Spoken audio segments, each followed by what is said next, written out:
there's a victory in consistent prayer. Sabi nga nila. Okay, so before we start, good evening po. It's a privilege again to stand here para po makapagbahagi ng salita ng Diyos. And may I request everyone to please stand and let's go to prayer, please. Mag-pray muna po tayo. Okay, let's pray. Our gracious Heavenly Father, Lord, thank you once again sa araw na pinagkalob nyo na makapagtipon sa lugar na ito upang pag-aralan po namin ang iyong banal na salita na may kagalakan sa iyong puso at katotohanan, Panginoon. We pray, O God, na hindi lamang po ito mapakinggan o hindi lamang po namin ito makita, mabasa, Panginoon. Nawa ito po magkaroon ng impact sa aming buhay bilang isang mananampalataya that as we go in our faith, go beyond on our faith, as we grow, ito po yung ma-apply ho namin at kakitaan po kami ng ilaw at ng changes sa aming buhay bilang isang Kristiyano, Panginoon. Igapos nyo rin po nawa ang namang disturbance na pwedeng gawin ng kalaban upang kayo po istorbohin sa pag-aaral, Panginoon. Ngayon nyo pong kadakilaan at kapangyarihan ng siyang bumalot sa lugar na ito at manguna sa gabing ito, Panginoon. Gamitin nyo rin po ako, Panginoon, at itago nyo po ako sa inyong krus ng Kalbaryo upang sa gayon kayo po ang makita at hindi po ako, Panginoon.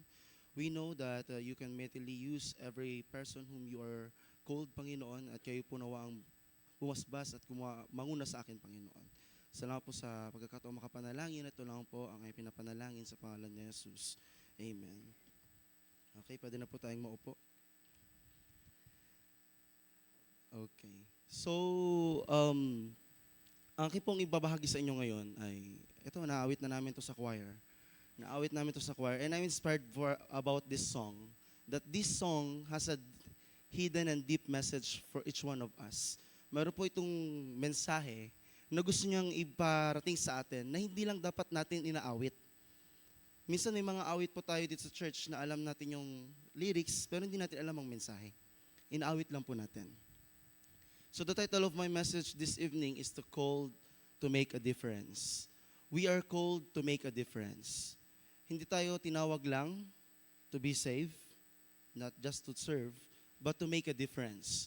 This difference is minsan mahirap harapin kasi parang kakabahan ka. Andun na yun, kinakabahan ka. Parang ako ngayon, kinakabahan at nangangalay ang aking kamay. Okay? But it's by the grace of God, He can enable any person whom He called.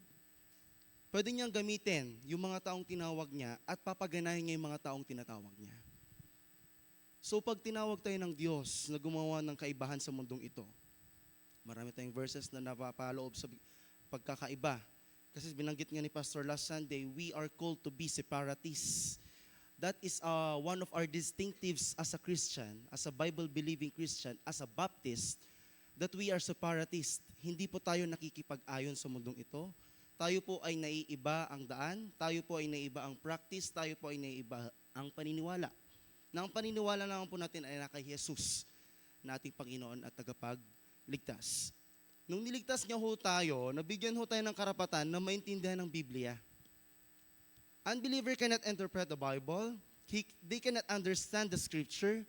Even they can use a lot of dictionaries. They cannot accept the inspired message of God.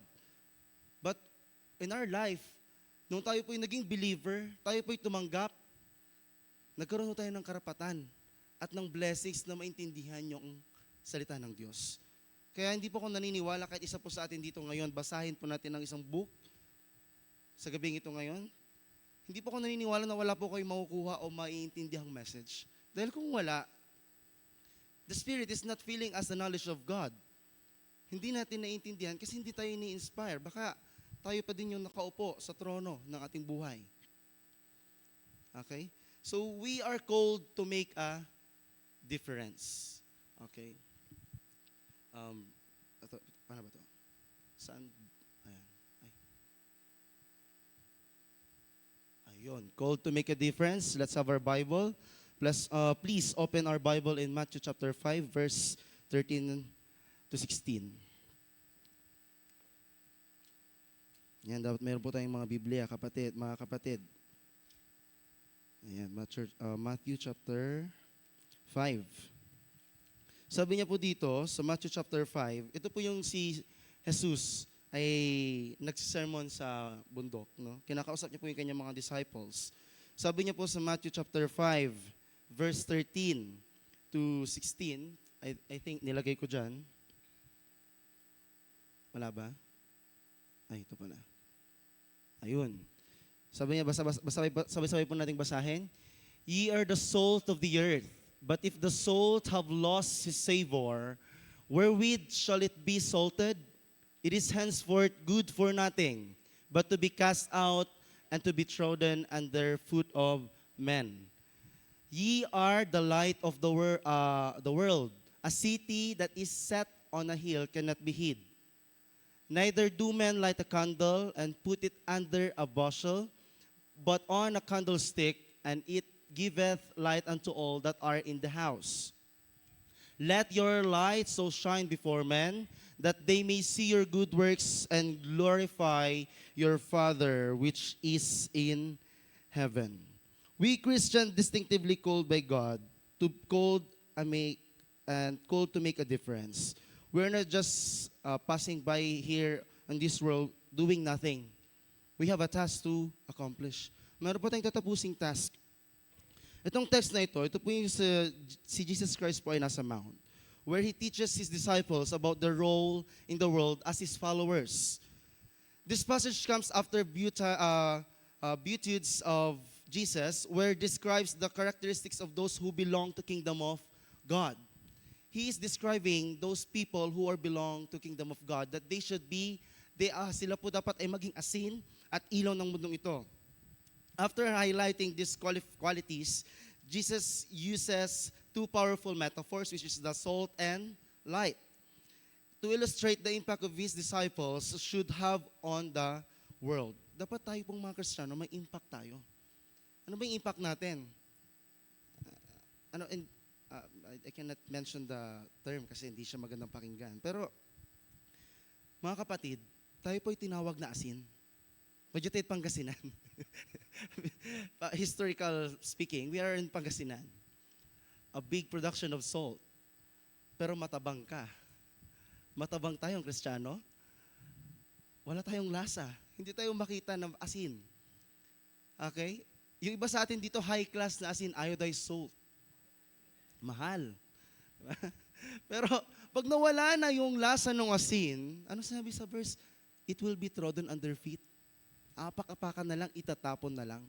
So ang buhay po natin bilang isang mananampalataya, kung nawala na po yung alat ng ating pananampalataya, okay, but yung iba sa atin, maalat, sobrang alat ng muka. Pero dapat hindi po lagi. Ang sinasabi po dito is salt. Our life must preserve other lives. Our lives must motivate other Christians. That is being a salt. Not the literal salt that you can get in your skin. Pero meron po yun, pag nagpapawis po kayo, pag natry nyo. Salt was valuable in ancient times for preserving and flavor. Ginagamit po nila yun pang preserve. And this world, we are the preservative of this world from avoiding it, from destroying. Na tayong mga mananampalataya ang nagpipreserve sa salita ng Diyos. Tayo po dapat ang nagpapalawak na salita ng Diyos. Hindi lang po tayo nauupo, hindi lamang po tayo nakikinig, hindi lang po tayo nag-share, but we should do our task that being a salt, we should preserve. Being the light of the world, light symbolizes truth, guidance, and the presence of God. Tayo ba yung Kristiyanong sobrang liwanag? Na pag nakita ba tayo ng ibang tao, na-i-encourage sila at sinusundan nila tayo? O tayo yung Kristiyano na papundi-pundi ang ilaw? Na minsan red, minsan blue, minsan green. Isa lang ang ilaw, maliwanag. Walang pa iba-ibang ilaw, hindi po tayo Christmas light. We are a steady light. A torch. The torch is our Savior, the hope for all men. Nakaka-inspire po kasi ibang mga kinakanta natin sa choir, no? If you could know the messages of that music, of that choir pieces, you could be mesmerized that choir songs na kinakanta po natin mga member ng choir at napapakinggan po ng kongregasyon, simply delivering a message that every Christian must do their task as a Christian. Jesus emphasizes that believers must positively influence the world through their words, action, and character. They should prevent moral decay, like salt, and illuminate the darkness with God's truth, like light, ultimately pointing others to Him. Yun po ang trabaho natin. May trabaho po tayo. Mga kapatid, malapit na ang pagdating ng Panginoon. Nalalapit na ang pagdating ng Panginoon. We are already in short time. Okay? Kung kalooban man ng Diyos, sasabihin ng pastor, isasend out ako sa Marawi. Arawi, pero God's blessing if I can be sent out in that Marawi. Okay? Pero alam niyo po mga kapatid, nakaka-encourage po na mag-aral. Mas lalo pag nakikita mo na yung mga taong sumusuporta sa'yo, ay laging nandyan. Your prayers is a big help to me in Bible school kasi hindi naman madali po doon. Thank you for your prayers, for who are praying. I know that this congregation is diligently praying for someone like Sister Au. And I just read a note kagabi. Sabi niya, yun nga, there's a victory in a consistent prayer. Huwag lang tayo mag-pray pag gusto natin. Consistent prayer. It's a must. Okay, so let's start. God has called every believer to make difference in the world.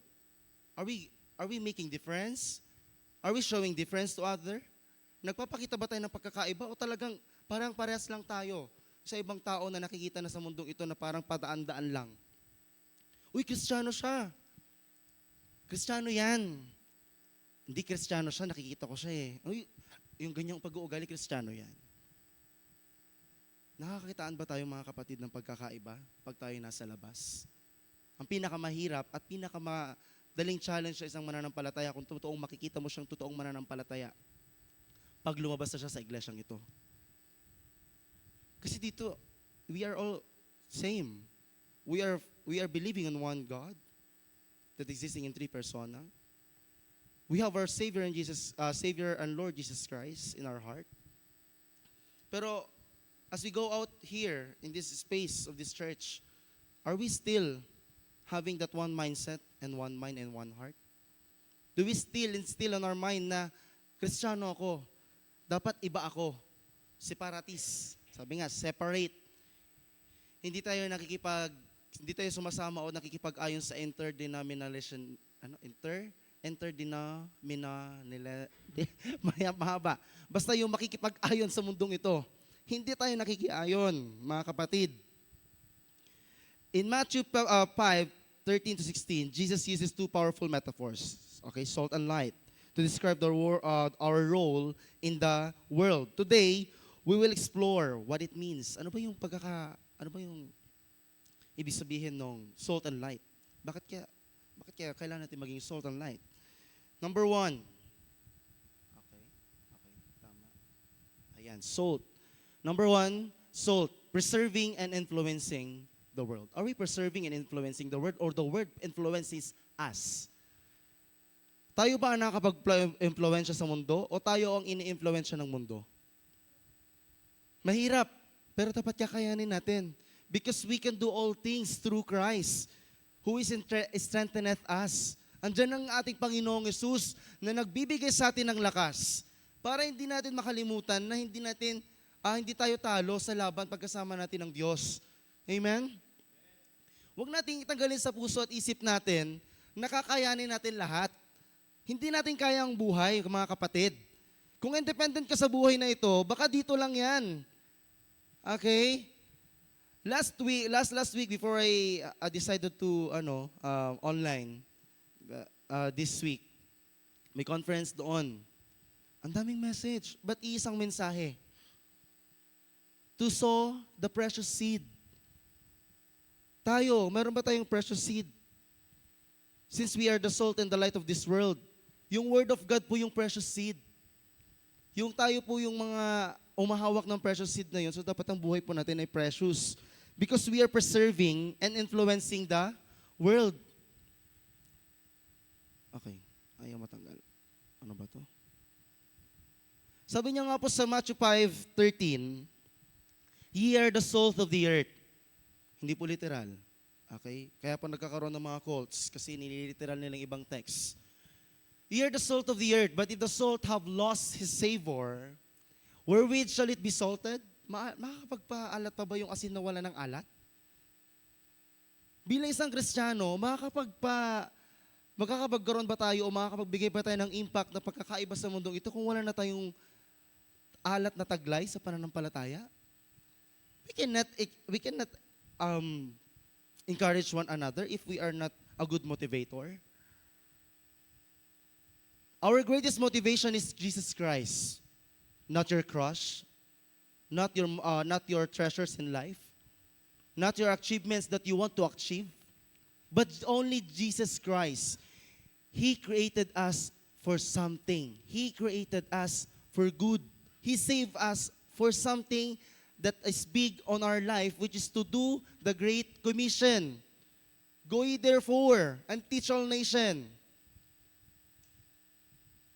Okay? Tayo po yung tinawag ng Diyos para magpalaganap ng kanyang salita. Ang mga Kristiyano dati, nahihirapan.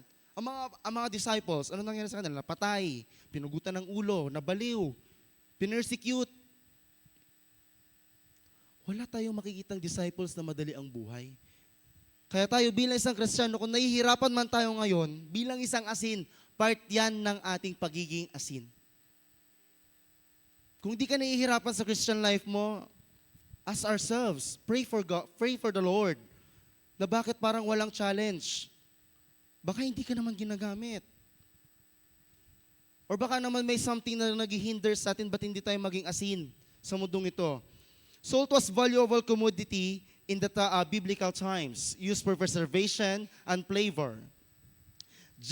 Jesus calls believers the salt of the earth because we are to preserve the righteousness and add godly influence to a decaying world. Add influence. Nakakapag-influensya ba tayo ngayon, kapatid? Mga kapatid sa pananampalataya sa gabing ito, tanungin ba natin ating sarili, nakakapagbigay ba ako ng influensya o ako yung nai-influensyan? Marami ng Kristiyano ang bulag. They claim to be a Bible-believing Christian but their practices is not in the Bible. Huwag sana tayong maging ganun, mga kapatid. Sayang lang. Sayang lang. Sabi nga po ni Pastor Ramil from La Loma, mayroon kasi siyang pinull out na rope, tapos mayroon siyang red. Kumbaga, example, this is the rope. This is the tip of the rope. And consider that this handkerchief is so long. Hindi siya makuha lang. Nilagyan niya ng palatandaan ito. Our life, sa Bible, sabi ng Bible, ang ating buhay ay 70 years. 70 years ang buhay natin, mga kapatid. Kung aabot pa tayo ng 70 years, masaya na ba tayo sa 70 years? Masaya na po ba tayo sa 70 years? Ipinagpapalit mo yung buhay mo sa 70 years sa eternity plan ng Diyos sa buhay mo? Ipagpapalit mo ba yun? Kapatid, yung buhay na ganitong makukuha mo sa mundo, sa plano ng Diyos para sa'yo in the eternity? Gusto mo bang mag-enjoy sa mundong ito? Mag-enjoy tayo. Mamatay din naman tayo eh. Isipin natin na yung buhay natin, ganito lang kaikli. Ganito lang. Pero yung buhay na binigay sa atin ng Diyos, sobrang haba pa sa inaakala natin. Tapos tinatamad tayo na maging asin. Tinatamad tayo na magbahagi ng salita ng Diyos. Tinatamad tayo na mag-involve. Tinatamad tayo na gawin yung katotohanan. Alam niyo, mga kapatid, ang buhay natin ay may purpose. Amen? Kung sa ibang tao para sa'yo, baliw ka, magpasalamat ka, ang Diyos ang tingin sa'yo, hindi baliw. Anak ka ng Diyos. Anak tayo ng Diyos. Okay? Kung minsan pinagtitingin ng kasalanan, napaka-formal naman nito, ano bang pananampalataya niyan? Matuwa tayo. Sana sa gabing ito, wag natin ipagpalit sa 70 years yung buhay. Mapalad tayo kung maabutin natin yung 70 years. Pero isipin natin, behind that 70 years, there's an eternity with God. Huwag natin sayangin. Nung binanggit ngayon kaming lahat, titinginan kami, oo nga naman, bakit kaya? Focus na focus ang mga Kristiyano at tao sa 70 years. Eh pwede naman nating tignan yung eternity plan ng Diyos sa ating buhay. Imagine, if nagluto tayo ng pagkain na walang asin. Di ba, parang wala siyang ganang kainin, ang tabang. Di ba? Ang hirap kumain ng matabang. Ganon din po tayo. If matabang ang ating buhay bilang isang mananampalataya, hindi nakakaayang makita, hindi nakakapag-encourage. Kung matabang ang buhay mo ngayon, wala, may oras pa. Pwede pa tayong mas maging maalat pa sa pamamagitan ng salita ng Diyos.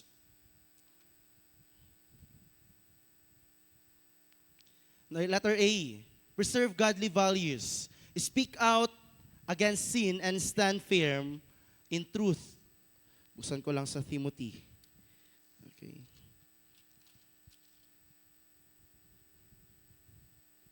Yan. Okay, 1 Timothy chapter 4 verse 2. Ayan, 1 Timothy chapter 4 verse 2. Ang sabi niya po dito sa 1 Timothy chapter 4 verse 2, speaking lies. Ay, hindi. Tama ba? Ay, 2 Timothy pala. Ano ba yan? Sorry po. Okay, 2 Timothy chapter 4 verse 2. Preach the word, be instant in season, out of season, reprove, rebuke, exhort with all long-suffering and doctrine. Preach the word. Are we preaching the word? Are we sharing the word? Are we showing the world that the word of God can change life? Pinapakita ba natin sa mundong ito na ang salita ng Diyos kayang bumago ng buhay? Ako ay isang produkto ng yan. Binago ang aking buhay na salita ng Diyos. Kung wala salita ng Diyos, I cannot stand here on your front. I cannot be used in the ministry that God entrusted to us. Our ministry is God's ministry, not your ministry. Huwag mong sabihin madami kang ministry. Madaming ministry ang Diyos sa buhay mo. Ang ministry na yan, hindi yan sa'yo. Hindi ikaw ang nakikita. Si Jesus dapat. Marunong ka sa ministry yan? Amen. Magpagamit ka sa Diyos. Huwag mo sabihin na, in our church, I have a lot of ministry. No. In our church, God gives me a ministry. Ministry cannot be but it's a fruit. If you have a ministry, it's a fruit of your faith. Naniniwala po ako. Because the Bible says so, that you can know them by their fruit. Your ministry is fruit. Pero ang gusto kong sabihin dito, huwag natin isipin na ang ministry nakasentro sa atin. Na pag hindi natin kaya, parang tayo ang masusunod. Ministry yon, commitment po natin yun sa Diyos bilang asin ng mundong ito. So dapat ang ministry natin, inaalagaan natin. Sabi niya nga po dito, preach the word. Okay? In instant season and out of season. Reprove, rebuke. Nabasa ko sa Proverbs, speaking, gusto ko lang po i-share, narinig ko lang din po ito sa ilan pong chapters ang Proverbs? 31, tama po? 31, 32, 31, I think, 31. Meron po siyang, pwede niyo po siyang basahin daily. Proverbs can read daily. Ilan po ang days natin sa isang month? February 28 is, di ba 28 lang? So this February, if you started to read the Proverbs, yung last 3 verses, pwede mo siyang basahin sa 28. Daily, magbasa tayo ng Proverbs. Daily. Kasi Proverbs is chapters 1 to 31. So next March, 31 ulit ata o 30. Pwede mong basahin yun everyday. Kasi yung Proverbs, ang dami niyang binabanggit tungkol sa buhay. Na tayo, bilang isang mananampalataya, yung talino na meron tayo, wala sa harapan ng Diyos. Wala yan sa harapan ng Diyos. Okay, next naman po. Letter B, add godly flavor. Live in a way that makes other thirst for Christ. Dapat yung buhay natin, ipinapakita na si Jesus ay magandang ginagawa upang ang mga ibang tao na makakita sa atin, ma-encourage na parang gusto ko din magkaroon ng Jesus sa buhay ko. Gusto ko rin makita na ang Diyos ay gagalaw at magtatrabaho sa buhay ko. Kasi kung tayo lang ang magpapakita ng buhay natin, hindi natin kaya. Hindi po natin kakayanin, mga kapatid. Sabi niya nga po sa Colossians 4, verse 6, let your speech be always with grace, seasoned with salt, that ye may know how ye ought to answer every man. How to be a salt, add godly flavor. Na dapat sa pananalita, sa pag-ipag-communicate, alam nilang Kristiyano ka. Kanina, habang nagdadrive po ako, kausap ko si Sister Joanna. No? ano yung word na Latina? Ano ba yung word na Latina na yan? Kasi curious ako eh. Latina na si ma'am, Latina na siya. Pero sabi ni Joanna sa akin, pretty. Okay, pretty daw. Sinearch ko naman kung ano yung Latina. Lumabas, mga Brazilian girls. That's the Latina. Latin beauty. Pero beautiful pala. Okay? Di ba? Salitang makamundo. Pero nagagamit ng Kristiyano. Kasi nga, hindi natin naiisip na mag-add tayo ng godly flavor. Hindi po yung old-fashioned way of speaking by the word of God, hindi po boring. Okay? Wala po akong takas sa Bethany sa preaching. Bakit? Mondays, rest day. Umaga, devotion. Gabi, devotion. Kinabukasan, chapel hour. Kinagabihan, midweek service. Kinabukasan, morning devotion. Devotion ulit sa dorm. Friday lang. Friday, pag naabutan ko po sila dito, minsan, kung may time pa po ako, may time naman talaga, huwag po natin sabihin walang time because God created the time for us to do it for His will, not for our own will. May mga narinig po tayong mga mananampalataya na, wala akong oras eh. May oras po tayo. Hindi lang natin alam gamitin. Reading of the Word of God, hindi po siya boring. Okay? Amen po sa mga nagbabasa ng Bible. Amen po ba? Madami po tayong matututunan. Because the Bible tells us who we are. Kung hindi mo kilala ang sarili mo, basahin natin na ating mga Bibles. This is not a Holy Bible. This is the Holy Bible. This is the Holy Bible.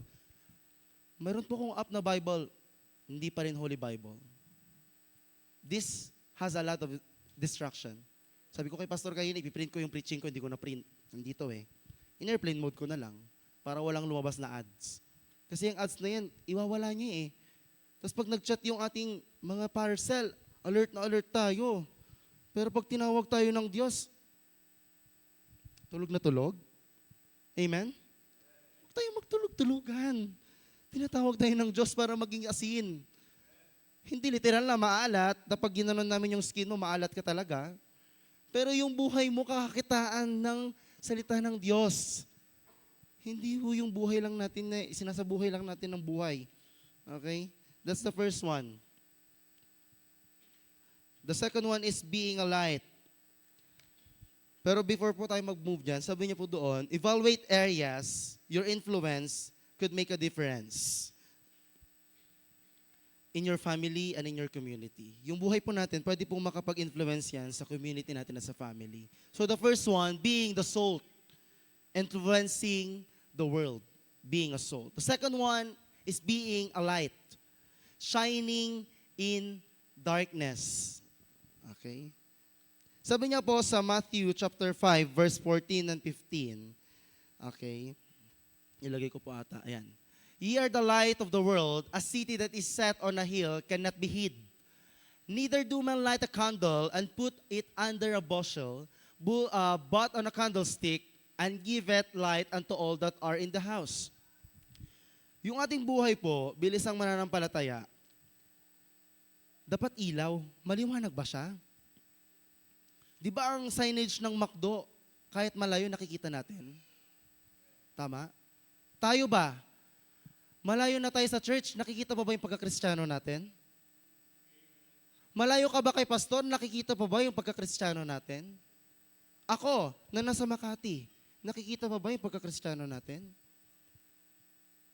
Bilang isang Kristiyano, kung gaano kaliwanag yung signage ng McDo, mas maliwanag tayo doon. Because God giveth us the light.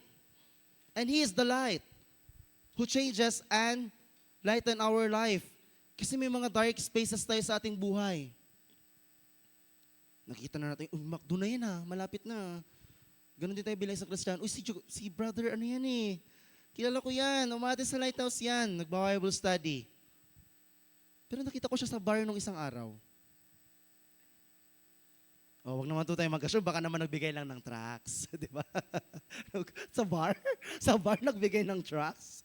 Okay? Nag-soul winning sa bar. Okay?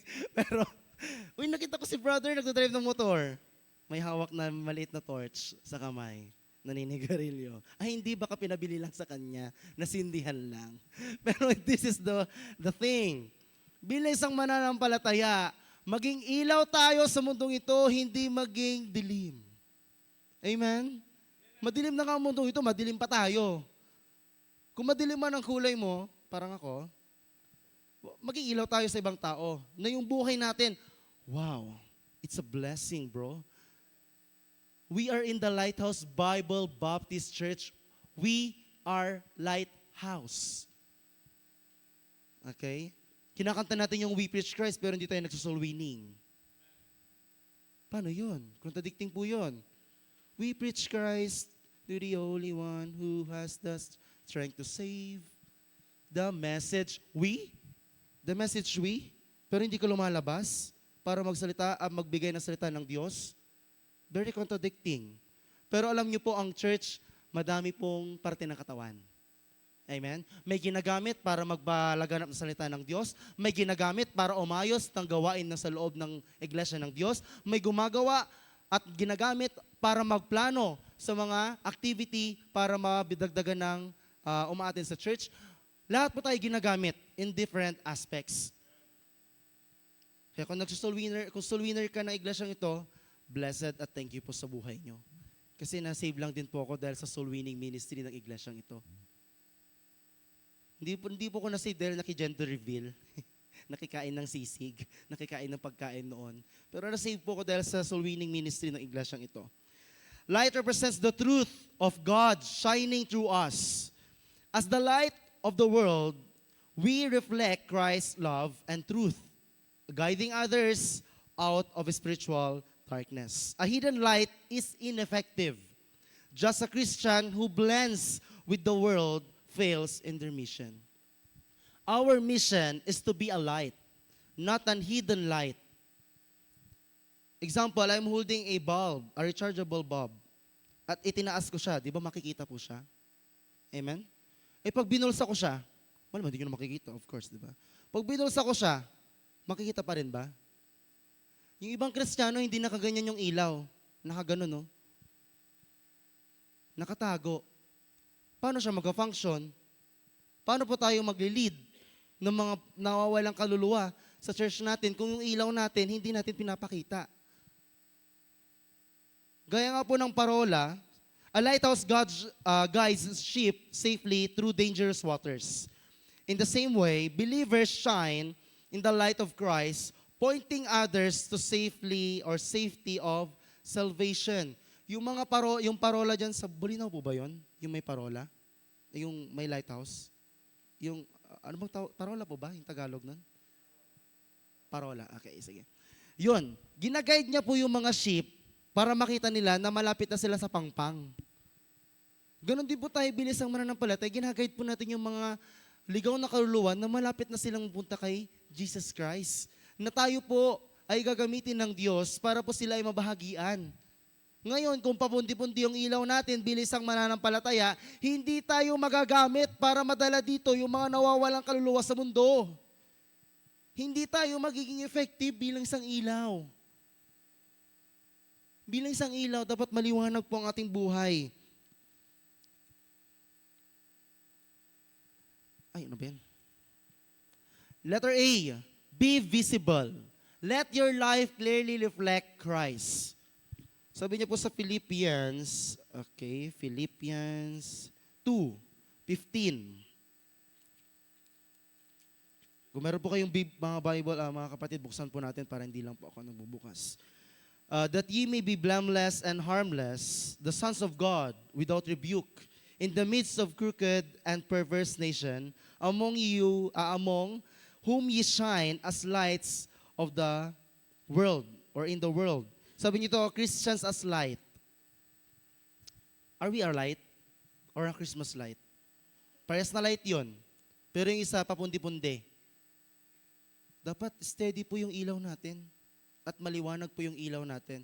Malinaw na ipinapakita na ang buhay natin ay ginagamit at si Jesus Christ ang nangunguna. Hindi po tayo. Ulitin ko po, wag natin ipagpalit sa 70 years ang buhay natin. May mas mahaba pang buhay ang pinagkaloob ng Diyos. Bring hope. Share the gospel in those in spiritual darkness. Anong spiritual darkness yan? Sabi niya po sa Romans chapter 10, Romans chapter 10, Romans chapter 10 verse 14, how then shall they call on him whom they have not believed? And how shall they believe on whom have they not heard? How shall they hear without a preacher? A preacher is the one who is sharing the word of God. Hindi lang po kami mga nagsasalita dito. We are the literal preachers, pero we are also preachers if we are sharing the glory of God in our life. How He saves us. Share the gospel with those in spiritual darkness. Tulungan natin sila. Hindi po natin sila ililigtas. Tutulungan po natin sila para makilala yung nagligtas sa atin. Huwag tayo maging feeling superhero. Na ako yung nagligtas dyan, ha? Hindi natin kaya. We cannot. The one who gives us the light can. God can and He will. Sabi nga sa kanta. Intentionally share your testimony or a word of encouragement with someone in need of hope. Intentionally. Ang samay, ayun, pinag-pray ko din yun yung what if lang naman. Ipag-pray nyo din mga kapatid, na one time, magkaroon ako ng courage to do preaching in the bus. Kasi I'm praying that I can. I believe I can. But I need more confident, no? Na kaya kong i-share. Kasi unaandar may bus nani kaka-preach ko, may driver adumbo kami Pero that's just negative mindset. But the positive mindset is we can share the gospel in others. Ipag-pray niyo po kapatid na kayanin natin. Nagtatry po ako sa terminal. Kinakausap ko po nandun. Minsan lumalayo sila pag nagbibigay na ako ng tracts. Ano po, babasahin po. Ay, hindi, ayaw namin. Akala nila, kasi meron pala nung isa, pauwi po ko last, share ko lang po, nagip ko lang. Kasi ang damit ko po is red na sweater, orange na jogging pants, at naka-medyas po ako, tsaka naka-crocs na tsinelas. Alam niyo po kung sabi sa akin nung isang nag-aantay, Kuya, JNT ka ba? Andiyan ba yung parcel ko? Ano pong parcel? Naka-ID ako ng Bethany. Nasa harap ako ng Bethany. Sabi sa akin, JNT po kayo. Alam niyo yung JNT? Delivery rider. Okay, pinagkamalan akong delivery rider. Kaya doon ko napatunayan na kung anong suot mo, ma-identify ka. Kung ang suot mo sa labas ay hindi makakristyano, hindi ka nila makikita kristyano ka. Kaya dapat, be careful of what we are wearing. Kaya sa plano ko, pag uwi ako sa susunod, yung uniform ko na lang. O baka pagkamala naman akong konduktor kasi puting, plain na, polo naman. Pero whatever it takes, God is good. Tama? Meron talaga binigyan ko. Ay, na-meet ko pala last time yung tito at tita ni Chrislyn doon sa Solid North. She's doing fine. She's having also Bible study in other church. She miss here. Sabi niya miss niya na daw dito. But yun nga, may mga bagay-bagay tayong So pag-pray natin na makasama din natin siya soon. That's the second one, being the light. The first one is being a salt. And the third one, the purpose. Why we should being a light? Why we should being a salt? What is our purpose? To glorify God. Mga kapatid, i-glorify po natin ng Diyos, hindi ang sarili natin. Hindi si pastor, hindi po yung mga membro ng iglesyang ito. If our pastor blessed on us because our life is being used by Christ, amen. Kasi effective po yung mga salitang kanyang binabanggit dito every Sunday. Ang tilabat ko muna kayurong, kada Sunday, tapos magkikidwitan naman na istoryaan tayo. Nung wala talusan yung preaching ng pastor, isulat yung notebook, tapos after preaching nyo, nunutuntan panaralan. Alam mo sa amin, nung wala talusan tayo, ang tumanikin kasi Tapos nani, wadyakilat arom yung topic. Nadi-disturb tayo. Amen? Glorifying God. We are to glorify God. Sabi niya po sa Matthew chapter 5, verse 16, let your light so shine before men that they may see your good works and glorify your Father which is in heaven. Our ultimate purpose in being a salt and light is to glorify God. That is our ultimate purpose, no other purpose. When people see our good works, acts of kindness, integrity, and faith, they are drawn to glorify our Heavenly Father. It's not about drawing attention or to ourselves, but pointing others to God. Hindi po para sa atin. Hindi po natin dinidirekta yung tao sa atin. Dinidirekta po natin ang tao na hindi pa po nakakilala sa Diyos sa ating Panginoong Yesus. Kumbaga, tulay, si katayo may semento, di man, iuusar na Diyos. Tapan untawid, iramay tutuo, iagdama kaantaad si Jesus. Okay? Si aman sugamit tayo. I-glorify tayo sa Diyos. Alawan, i-glorify tayo sa sarili tayo. No walay talent tayo, usaron tayo para Diyos. Jud school, that dakalso, participation tayo. Jud church, angga po ang gadsakay. Jud trabaho, dakalso ulan tayon para promotion. Jud church, angga po ang gadsakay. Di ba singa la Jehovah Witnesses? Man pa bang sinanala? Pero the point here is, your life can be used to glorify God, no other exemptions, no other use to glorify God only. Therefore, kung hindi mo tanggap ang buhay mo na para sa Diyos, mag-pray ka kapatid, baka hindi ka talaga totoong safe. Alamin mo, yun na yung nagligtas sa'yo, gagamitin ka niya, hindi ka niya i-stuck dyan. Baka tulad ng Bible natin, naalikabukan na. Naalikabukan na rin ba tayo, mga kapatid? Na nandyan lang tayo sa ating bookshelves, na nandyan lang tayo sa ating higaan, na nandyan lang tayo sa ating comfort zone. Mga kapatid, ang Diyos, ginawa niya ang buhay natin to glorify Him. Not for our own selves, but for God. You are saved and you are bought with a price. That's why you should glorify God in our life. Mahirap sumunod sa Diyos? Opo, mahirap. Pero worthwhile. Worth it sumunod sa Diyos. Maraming persecution pag sumunod ka sa Diyos? Yes. Pag hindi ka na-persecute, huwag tayong maging complacent. Hindi ang buhay ko kasi nasa akin si Jesus. Ba't hindi nakikita? Kumbaga sa TV, burarag. Subilay tayo o darapan na Diyos. All is recorded, mga kapatid. Before ko po ito i-preach, ako po ang una. Kasi nung ginagawa ko po ito, I'm inspired by the message of that song, Called to Make a Difference. Everywhere we turn, men are ruining their lives. Are we just standing here, seeing them ruining their lives, mga kapatid? Titignan lang ba natin sila na masira ang buhay nila sa mundong ito? Wala ba tayong gagawin? Wala ba tayong iisipin? Unang passage pala ng lyrics, kinukomand na tayo ng Diyos na gumawa ng pagkakaiba. Gumagawa ba tayo ng pagkakaiba? Yun na ba ang tanong natin sa ating sarili?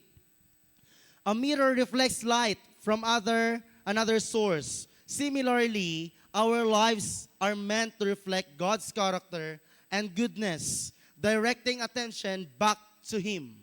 We are not directing attention to us, to others, but for God. Hindi sa akin, hindi kay pastor, hindi sa membro, hindi sa mga unsaved, sa Diyos. Therefore, kung yung pagiging buhay natin ay hindi natin nakikita o na-fulfill yung purpose natin, kapatid, mahirap gawin ng purpose, pero kakayanin natin with the grace of God. Maturity begins when we try and decide that God will use us and enable us. Ano yun? Ganito po yun. Maturity ay nag-i-start pag nag-decide ka na magpagamit ka sa Diyos. Nung naaraw po na na-save tayo, wala lang, hindi po yun. Alam natin, hindi pa natin siya naiintindihan. Nagets ko naman po ang aking salvation when I was in discipleship training. I'm very thankful to our pastor who is being in love with the ministry of discipling. Without that discipleship, what is my improvement right now? Wala. Kaya pag tinawag kayo, mga young people na nandito, maging consistent po kayo sa discipleship nyo. Okay? Maging consistent kayo sa tinuturo ng ating pastor. Kasi magagamit nyo po yan. Okay? Hindi po niya yan ginagawa para lang may makasama siya sa office na mag-aral ng salita ng Diyos. Ginagawa niya po yan kasi yun po yung dapat gawin. So gawin po natin yung part natin na pag dinisciple tayo, lalabas tayo, hahanap tayo ng kaluluwa. Hindi tayo mag-i-evangeligaw. Amen? Hindi tayo hahanap ng partner. Hindi mo siya dadalhin sa church para sa'yo, para kay Jesus. Hindi para sa atin. Alam niyo, naiyak ako sa video na pinanood ko kayo na emotional kasi ako. Emotional. Yung mayroong farm. Yung tupa, di ba yung tupa? Last week ba yun itinuro sa mga bata, kung di ako nagkakamali, yung Mark chapter 10, yung passage na yun. That sabi ng ating Panginoong Hesus, ang kilala niya ang kanyang mga tupa at narinig nila alam nila yung boses niya kasi they are His sheep. Okay? Yung dalawang turista, tinatry nilang tawagin yung mga tupa kasi turista lang sila. Hindi nila matawag, kahit anong pantawag nila. Ngayon, dumating na yung pastol, yung mismong nag-aalaga at nagpapasol sa tupa. In a bit of seconds, the sheep are turning their head just like that and looking the pastol. Tinitingnan nila yung pastol. Ba't ako naiyak? Kasi baka sa ating kongregasyon, madaming tinatawag. Baka tinatawag ka din. Alam nyo, iniyakan ko ang, naiyak ako. Yung calling ng buhay sa Diyos sa akin, iniyakan ko yan. Bakit? Nung bago ako pumunta ng Bible school, iniisip ko na dapat tumutulong na ako sa aking pamilya. Being a graduate student. But when I watched that video a while ago, God is calling us to do the Great Commission. Do not misheard the voice of God. Because if you turn away, just like Jonah, you will experience downfall in your life na hindi mo i-expectin na galing yan sa Diyos. Maling decision, tama ang decision mo, kapatid, na sumunod sa Diyos. Ano ba yan? Sabi ko, hindi ako iiyak sa preaching eh. Sabi ko kanina, hindi ako iiyak. Kasi nung nakita ko na tinawag ng apostol yung mga sheep, lumilingon sila. Ganon din dapat tayo. Lumilingon tayo pag tinawag tayo ng Diyos. Anak, mali na ang ginagawa mo. Anak, tama na yan. Baka mayroon kayong calling sa buhay na dapat nyo nang isurrender. Kasi ang Diyos, pag tumawag, totoo yan. Huwag nating ipagkibit balikat na bakit ako tinatawag? You have a purpose to glorify Him. Sabi niya po binanggit ko na kanina. Now, letter A, focus on God's glory. You should focus on God's glory. Ensure that your actions align with God's will and point others to Him. Pasensya na po kung pinaiyak ko yung iba. Hindi po ako nang-aaway. Okay? Pinamahagi ko lang po yung pag inuna mo talaga yung calling ng Diyos sa buhay mo. Kasi iniisip ko talaga, sabi ko, dapat tumutulong na ako sa parents ko eh. But God has a greater plan for me. Okay? Ngayon, hindi ko man sila matulungan. I will help them soon. And especially this church. Nung unang week ko doon, sabi ko umiyak ako. Na-miss ko na kasi eh. 2 weeks na ako doon, nagkasakit pa ako. Sabi ko, gusto ko na umuwi. Nakakamiss yung kongregasyon sa Lighthouse. Kasi andito yung comfort zone ko eh. But I look for a better future that God directs me, that I should be in there to train and to be trained. That's why I'm thankful for your prayers, okay? Magpatuloy lang po tayong manalangin, mga kapatid. Okay. Meron ba akong nilagay na verse? Ay, meron nga. Ayan, nagkatotoo na. Magkasipon na tuloy ako. Okay. 1 Corinthians chapter 10, verse 31. If you have your Bible, please open it with me, mga kapatid. 1 Corinthians chapter 10, verse 31. Okay. Ay, 2 Corinthians na pala to. Chapter 10, verse 31. Here it is. Whether therefore ye eat or drink, whatsoever you do, do all to the glory of God. Ano man pong ginagawa mo sa buhay mo ngayon, kapatid, nahihirapan ka man, may challenge ka man, na kinakaharap mo sa buhay mo, do it with the glory of God and for the glory of God. Because we are to save to glorify Him and to lift Him up on our lives, not ourselves. Siya lamang po ang isa sa mga dapat nating unahin sa buhay natin, hindi ang ating sarili. Secondly, consistently shine. Faithfully live out your faith into all areas of life, not just in church. Hindi lang dapat dito ka nagiging encouragement. Naging encouragement ka din at alam mo yung purpose mo sa labas ng church. Hindi lang po dito. Kung dito worship leader ka, sa labas worship leader ka pa din. Kung dito save Christian ka, sa labas save Christian ka pa din. Kung dito preacher ka pa din paglabas mo ng church. Being a soul winner is not just a title inside the church, it's a title of a lifetime.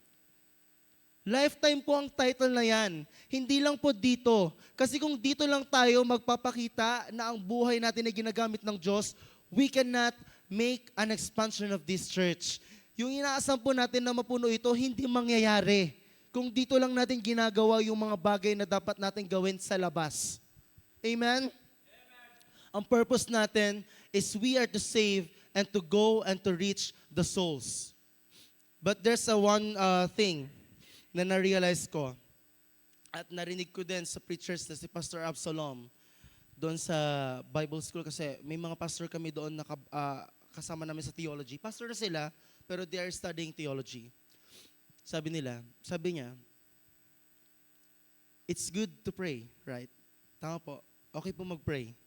Marami pong nagagawa ang prayer. Pero when you pray, check your heart first. If it is right in the sight of God. Because if it is not right in the sight of God, our prayer was not heard.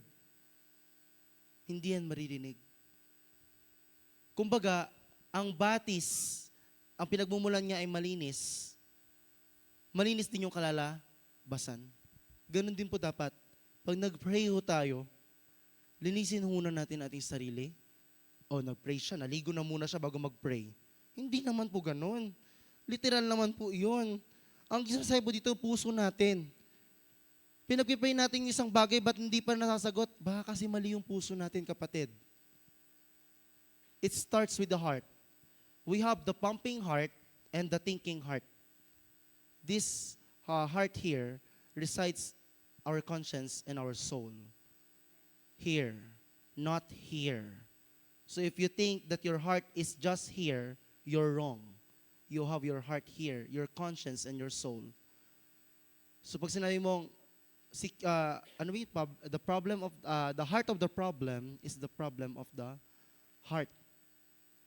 Pag nagpipray po dapat tayo, yung heart po natin tama sa harapan ng Diyos. Kasi kahit ano pong gawin natin, it would not be heard. Kasi baka may ginagawa po tayong kasalanan na hindi pa natin sinosurrender. Okay. Renew your commitment. Saan galing yan? Okay. Lalagay sa number 3 yung number 4. Okay. Wait lang. Okay. 3 lang. Asan ni isa? Okay, dito ko na lang basahin. Number 4, the cause of neglecting our calling. There's a calling on our life. There's a cause why God calls you to be here, to be a member of this church. Hindi ka lang basta-basta tinawag na mag-drive at magsundo ng mga umaaten. Hindi lang yun basta-basta driver lang. Driver ka ng Diyos. Huwag mong isipin na driver ka lang. Hindi ka lang din basta-basta humahawak ng illustration ng kaligtasan. Hindi ka lang po Bible study leader. Bible study leader ka po ng Diyos.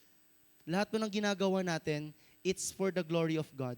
Now, there's a cause if we neglect His calling in our life. Sabi niya po sa Matthew chapter 5 verse 13, but if the salt have lost his savor, wherewith shall it be salted? It thenceforth good for nothing. Wala na po siyang kapakinabangan kung hindi po siya magagamit na maging pampaalat at pampalasa at pampapreserve sa mundong ito. When the salt loses its flavor or light is hidden, they lose their purpose. Likewise, When Christians fail to live distinctively or hide their faith, they lose their ability to make an impact.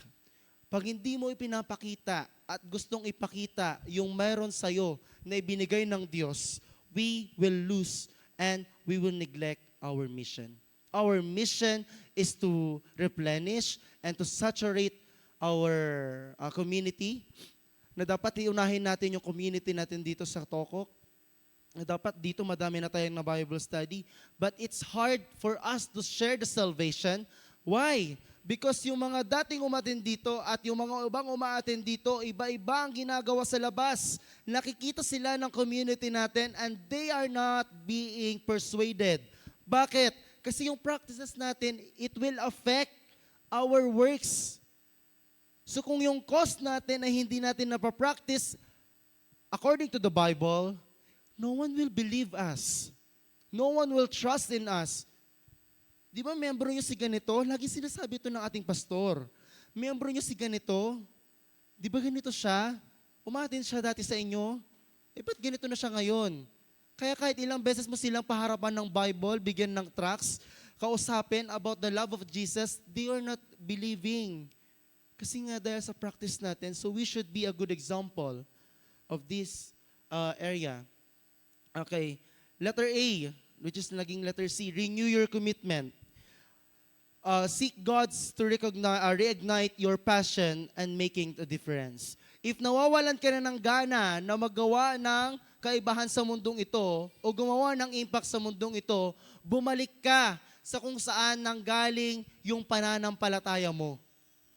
If nangihina ka, bumalik ka kung saan ka nanguha ng kalakasan. Kung nauuhaw ka, uminom ka kung saan ka nakakuha ng tubig. Lahat ng bagay na nawawala sa ating buhay, pag nawala yan, bumalik ka kung kanino nanggagaling ang mga bagay na iyan. Not all blessings are God's, but a blessing with the purpose to glorify Him is God's. If your blessing is drawing you away from God, that's not from God. That's not from God. If you have your promotion, if you have your achievements, but your life and Christian practices will draw away from the one who created you, it's not from God. Dapat ma-realize po natin yun. Baka yung achievement na to, ilalayo ko sa Diyos. Ulitin ko po, noong ang Diyos, kinreate niya ang mga bagay-bagay sa mundong ito, noong ang Diyos, kinreate niya ang isda, kinausap niya ang tubig. Noong ang Diyos ay kinreate niya ang puno, kinausap niya ang lupa. At noong Diyos ay kinreate niya ang tao, nakipag-usap sa kanyang sarili. He can do that because He is God. Amen? Now, if you are going to remove the fish in the water, what will happen? It will die. Second one, if you remove the tree in the soil, what will happen? It will die. Basically, biblically, if you remove the man from the person who created him, which is God, what will happen? Man will die spiritually. So know the purpose and cause of your calling. Not just because you are sitting here, sitting there. Binibiro-biro lang ako ni Pastor dati eh. Yung mga purpose kasi sila din yung mga Pastor, parang pag namamaligi kami, tumitingin sila sa akin, titignan ko din sila. Pag gumiti ako, Sir, andyan ka pala. Ano pong barangay? Gaganon ko muna sila kasi hindi ko mo kilala. Hindi mo sila makikilala eh. Pero the thing here is, naalala ka nila kasi you are teaching them. Likewise, maaalala ka ng mga tao pag pinakilala mo sa kanila si Jesus. Isipin mo at isipin natin mga kapatid, mga minamahal kong kapatid ng iglesyang ito, na pag tayo ay inalis sa Diyos na kumreate sa atin, mamamatay tayo spiritually. Avoid compromise. Ito yung mga timely and relevant issues of a church right now. We are compromising. When we say compromise, nakikipag-ayon tayo sa mundong ito. We are going with the flow. We are not going with the flow because God is always there. So dapat doon tayo, go for God, not go with the flow. So stay rooted in God's word and resist blending in blending in worldly values. Stay rooted. Nakabaon pa ba tayo sa salita ng Diyos? O baka nakaganyan na isang paa natin? Pa-step out na tayo. Mag-stay lang po tayo kung saan po tayo nilagay ng Diyos. But we need to grow. Hindi lang yung nag-stay tayo na nandyan lang tayo. O hindi tayo tuod. Kasi tayo ay inambing sa vine na lumalago, nagkakaroon ng madaming sanga. Sa Romans 12:2, yan yung be not conform. Sabi niya, be not conform to this world, but be transformed by the renewing of your mind, that you may prove what is right and acceptable will of God. Be not conform. Pag ang church, tinuro niya ang katuroang ito at nasa Biblia, at mali yun para sa ating Kristiyano, mali. If the Bible quotes something that is sin, our opinion doesn't make any sense of it. Walang pakialam ang opinion natin. Kung tinawag yan ng Bible na kasalanan, kasalanan po yan. Kung ginawa yan at sinabi sa Bible na mali yan, mali po yan. Huwag kang gumawa ng sarili mong understanding na this is right. No. God already written it and inspired it in this book. Again, I repeat, this is not a holy gadget. This is the holy book. Pinag-prepare ko rin po dati na makabili ako ng Bible. May nagbenta sa akin. Binili ko na. Tapos 1 week tayo magka-fasting. Siyempre, pinabili natin ng Bible. Alam na, kainin mo tong Bible. Diba? Pero I'm also always blessed and thankful for those people who are always there to support. Yan si Pastor, si Sister Virgie, inadvance to lang may gift code para at kasal, sa 5 taon na rice cooker ko. Napaka-thankful ko sa kanila. Hindi, biro lang po, baka maniwala kayo kakasal na ako. Wala pa akong partner. Bawal pa. Naghahanap pa lang. Bawal. Baka masipa tayo ni Pastor. Sabi ko anong Sunday, yung outfit ko kasi, pirata po yun, hindi po yun cowboy. Oo. Lalagyan ko sana ng eyeliner yung ilalim ng mata ko, pero baka maging totoong black eye na kasi, kaya hindi ko tinuloy.